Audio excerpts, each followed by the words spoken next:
Who holds the key to where Jack and Lily Sullivan are? The parents claim to be home sleeping when they both disappeared. Now Mom is gone and Daniel is out dating women and keeping himself in the public about the case. Is this Duper's delight? Came out with a new video, and I was like, oh, let's take a look at that. All right, thank you. What's up, Diminished Capacity? Rosie, good to see you guys. Hit that like button, subscribe if you haven't, get a membership if you can. If you have the means to help with the goal, please do. Thank you. All right, let's take a look what they say. This case has truly affected many, as is demonstrated here this evening. I can assure you that we have not wavered in our commitment to determine what has happened to Lily and Jack. Our major crime investigators are working every day to determine the circumstances of their disappearance. The major crime team has engaged agencies and organizations from across all of Canada. We thank the public for all their tips and information that has been submitted and encourage anyone with information to reach out to the RCMP. So basically, he talks for about 5 minutes and pretty much just says the same thing that we've all been hearing. Let's keep in touch. Let the family stay together. Call in any leads, any tips, right? I mean, it really wasn't much of an update. Again, I wish that there would be more of one. I wish they would have more clues. Nothing's happened with the cadaver dogs, and they're not talking much about Malaya, so I do wonder what that's about. But if you want to go watch the vigil, you want to watch the whole thing, if you're totally into this case or you're local and you've been following it, there's a lot of friends and family that came together for this, and I'm glad they did put the effort in. Let's see, they don't really show much on here. It's mostly the news, and they got some giveaways. Nope, we can't play music on here, not today. Anyway, it's a lot of that. You could see the few people, the news media is there, lots of children and lots of family members, except, well, Malaya. What's up, Rose Rohaley just gifted, or Rohaley gifted 1 guilty of crime membership. Please thank her if you received that. Wise old lady, what's up? Andrea Johnson says, hey, crew. All right, let's get into the disturbing news. How's everybody doing today? Is everyone ready for Halloween? It's about to be Halloween tomorrow.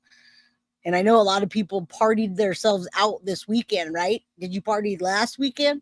Or are you going to party this weekend? Because Halloween's on a Friday. After Jack and Lily Sullivan vanished. Their stepfather, Daniel Martel, says he continues to search for answers and cooperate with police.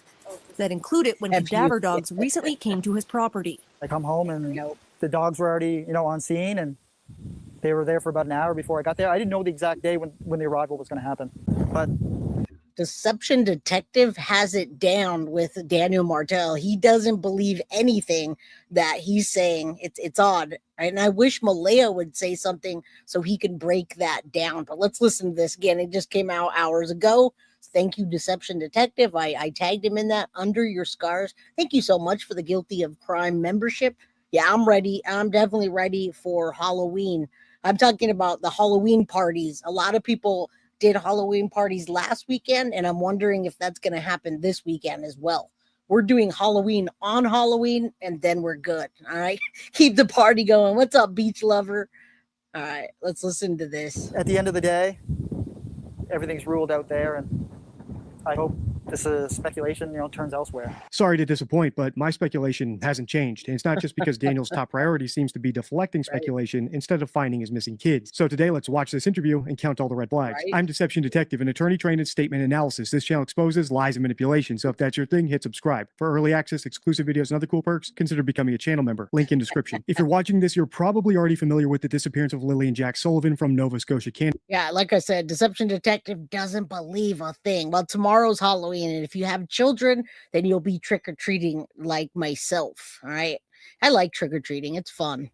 So instead of recapping the entire case, here's a quick clip from my video, He Knows Everything, recapping the statements Daniel was making leading up to the cadaver dog search. Is there any piece of you that's preparing for the fact, like, what if they do find something? No, because I didn't do anything. I know Malaya didn't do anything. I know my mother didn't do anything. Those are 3 people on the property. For someone who was apparently drifting in and out of And what about the cars that came on there? Nobody's talked about that. April overshares. What's up? Working on my Dr. Frankenfurter look for tomorrow. Ooh, Rocky Horror. That'll be fun. sleep when Lily and Jack disappeared, Daniel sure does know quite a bit about what happened to them. For instance, he knows where they aren't, he knows their dead bodies aren't on the Right. property, and he somehow also knows who isn't responsible. The implication, of course, is he knows where they are. That's how he knows they won't be found on the property. And this isn't a reach. After all, if he actually didn't know what happened, I'd expect him to be curious about what the dogs might find and apprehensive about it. Right. And he definitely says, we didn't kill them or I didn't kill them. And then he like changes his wording. So it's really weird.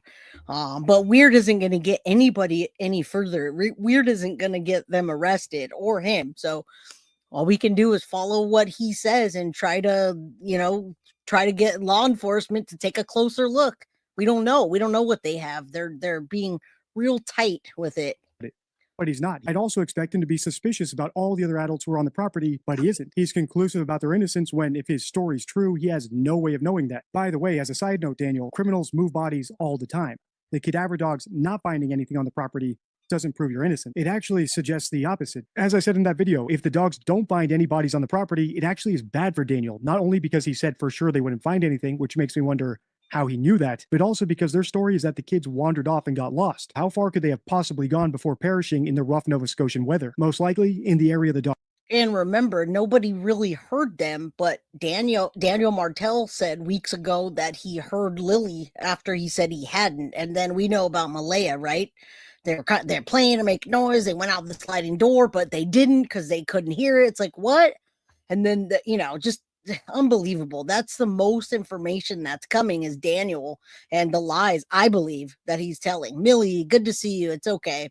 Better late than never. Dogs were searching, which calls their entire story into question. But this new interview is even worse than that old one. So without further ado, let's listen. Two dogs trained to detect human remains were brought in from British Columbia the week of September 22nd. They spent about 3 days searching a total of 40 kilometers for evidence of the two missing children.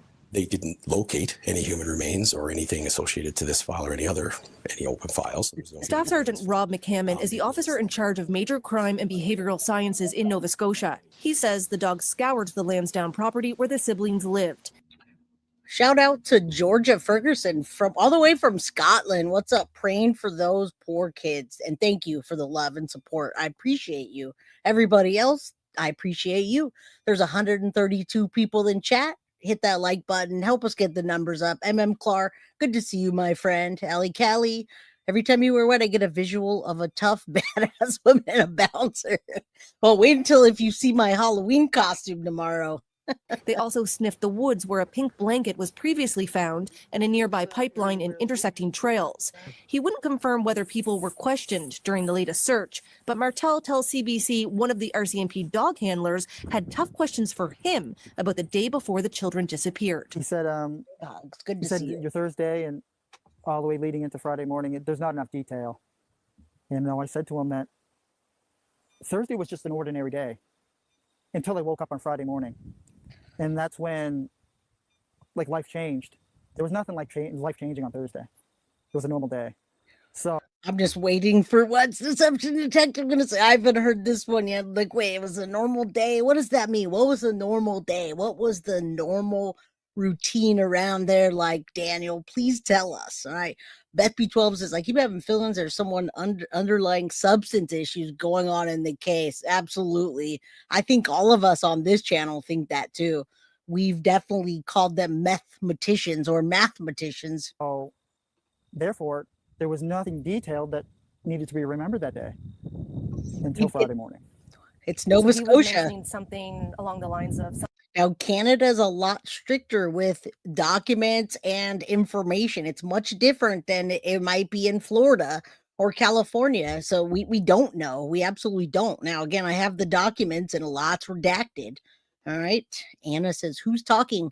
That's Daniel Martel in the latest interview, and Deception Detective is breaking it down.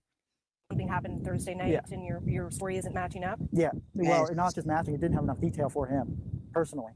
And then that's when I asked him, do you know anything on the case? And he said, not really. Yes. I've seen you on the news once. And that kind of alarmed me, or what? shocking, because you're having somebody that's trying to get you to admit to something and they don't know any details. So therefore, I'm a little confused by that. No one's ever confiscated my golf carts, but we do have them in the right in the world. They were all fixed. They got new everything, new clutch, new batteries, new ready for the summer. Now it's not summer, but yes, all is right when you got the golf carts riding around the property, right? I said that too. It looks like he's going to turn into a werewolf, right? I said that last time. It's pretty funny. My Thursday didn't have any details. Your knowledge of the case didn't have any details. So you shouldn't try to Happy force something on me birthday! without knowing any of the background. I've got a lot of problems here, so let's go through them one by one. First, I don't like how Daniel got defensive when pressed for more details. I would have expected him to be kicking himself for not remembering every little thing, especially Happy birthday, Kristen. Everybody wish her a happy birthday. if he truly believed the kids were kidnapped. Did he see a stranger in town? Was someone following them? Did he see a weird car on the road? Every detail would matter. Victims searching their memories for buried clues is such a common phenomenon that's actually a card in the deception deck. My second problem is this. Even if we took Daniel at his word, that he just wipes his memory clean of every ordinary moment, we can't trust his account of Friday morning. After all, by his logic, he shouldn't remember anything about that morning because it was a normal morning up until they noticed that the kids were missing. Which brings me to my biggest issue with this entire segment of the interview. Thursday wasn't an ordinary day. Lily was apparently sick, so they kept her home from school, which breaks the normal routine. In other words, it all boils down to this. No matter which way you cut it, Daniel's either lying about not remembering Thursday, or he's such an unreliable witness that he can't alibi anybody for Friday morning. Let's keep listening because it gets even worse. Did he make any accusations? All right, it's going to get worse. How much worse can it really get? Deception detective, I'm glad everybody's wishing Kristen a happy birthday. We'll do that while we're playing this. Don't forget to hit the like if you come in or if you go out. And we do have our goal up for today. Thank you. I might pop on tomorrow to show you guys the outfit, but I don't know how long we're actually going to have unless I come on a little bit earlier. So, all right. At you? Yeah, he did. He said that Thursday didn't have enough details, and we think you did something to the kids Thursday night. And Straight I asked up. him, like, what are you talking about? Like, I just ran through whole Thursday and Wednesday with you. Like, we just spent the last 20 minutes talking, and there's not enough detail because I thought it was an ordinary day. Martell says the cadaver dog searched inside his trailer and police even looked under his I still want to know what an ordinary day was for Daniel and Malaya. deck. McCammon says his team is prepared to keep working on this case until it's solved. This is not something that we stop working on. We've got two young children, Lily and Jack, who've gone missing from their home. And it is a missing persons act investigation still at this time.